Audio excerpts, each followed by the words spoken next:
देश में लगातार सोने की कीमतें आसमान की ऊंचाइयों पर पहुंच रही हैं। बीच में थोड़ा कम होने के बाद अब सोने ने सभी रिकॉर्ड तोड़ते हुए नए रिकॉर्ड बना लिए हैं। इसी कड़ी में अगर आज यानी 2 अप्रैल की सोने की कीमतों की बात की जाए तो देश की राजधानी दिल्ली में आज सोने की कीमत 93,460 रुपए प्रति 10 ग्राम पहुंच गई है। इसके साथ ही अगर पिछले कुछ दिनों की सोने की कीमतों पर नजर डालें तो 29 मार्च को ये कीमत 92,120 रुपए प्रति 10 ग्राम थी।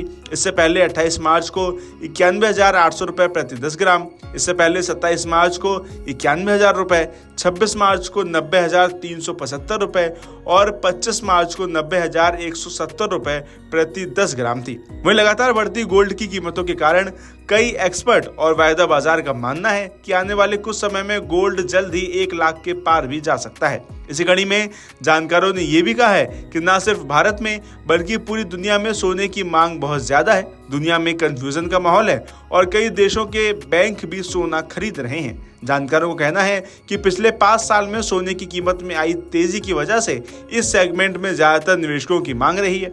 लोग अब सोना सिर्फ गहने के तौर पर नहीं खरीद रहे हैं बल्कि इसे निवेश के तौर पर भी देख रहे हैं। लेकिन इसी बीच अब सवाल उठता है कि आखिर सोने की कीमतों में अचानक इतनी तेजी क्यों आ गई है। तो आपको बता दें कि एक्सपर्ट्स का मानना है कि पश्चिम एशिया में बढ़ते तनाव और अमेरिकी आर्थिक मंदी की वजह से सोने की कीमतों में लगातार तेजी से बढ़ोतरी हो रही है। तमाम फाइनेंशियल एक्सपर्ट्स का कहना है कि त्योहारी सीजन और शादी ब्याह के मौसम में ग्राहकों की डिमांड को पूरा करने के लिए लोकल दुकानदार जमकर सोना खरीद रहे हैं। इसके अलावा विदेशी बाजारों में मजबूती के रुख के कारण सोने की कीमतें इस साल के उच्चतम स्तर पर पहुंच गई है।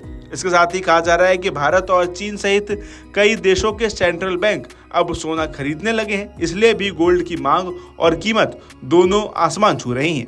वहीं अब सोने की कीमतों में लगातार हो रहे उछाल के बाद सवाल उठता है कि क्या सोना और चांदी में निवेश करना इस समय सही होगा।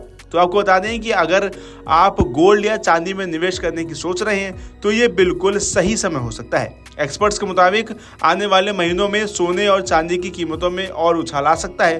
गोल्ड ETF यानी गोल्ड एक्सचेंज ट्रेडेड फंड्स या गोल्ड बॉन्ड और फिजिकल गोल्ड में निवेश करना आपके लिए फायदे का सौदा साबित हो सकता है। लेकिन एक चीज जिसका आपको ध्यान रखना चाहिए वो ये कि आप सोने में निवेश जरूर करें, लेकिन एक मुश्त रकम झोंकने के बजाय आप थोड़ा थोड़ा गोल्ड खरीदें। अभी के हालात को देखते हुए सोना पोर्टफोलियो को स्थिर रखने और संपत्ति को सुरक्षित करने का बेहतरीन जरिया बना हुआ है। साथ ही आखिर में अगर पिछले 10 साल में सोने की परफॉर्मेंस पर नजर डालें तो 2015 में सोना 25,000 रुपए प्रति 10 ग्राम था, जो अब 90,000 से ऊपर पहुंच गया है। चांदी भी 35,000 से बढ़कर अब 1,03,000 रुपए प्रति किलो के पार निकल गई है। ऐसे में अगले 75 दिनों में वायदा बाजार में सोने के दाम 1 लाख रुपए प्रति 10 ग्राम तक जाने के अनुमान लगाए गए हैं। लेकिन यहाँ भी ये ध्यान रखना होगा कि ये महज अनुमान है, ये सही या गलत दोनों साबित हो सकता है। बहरहाल सोने की कीमतों में आया उछाल कई लोगों को कई तरह से प्रभावित कर रहा है। ऐसे में आगे आने वाले दिनों में सोने की ये कीमतें कितना उछाल मारती हैं, ये देखने वाली बात होगी। अगर आप ये वीडियो YouTube पर देख रहे हैं तो हमारे चैनल को सब्सक्राइब करें और बेल आइकन को दबाना ना भूलें। अगर आप Facebook पर ये वीडियो देख रहे हैं तो हमारे पेज को लाइक करें।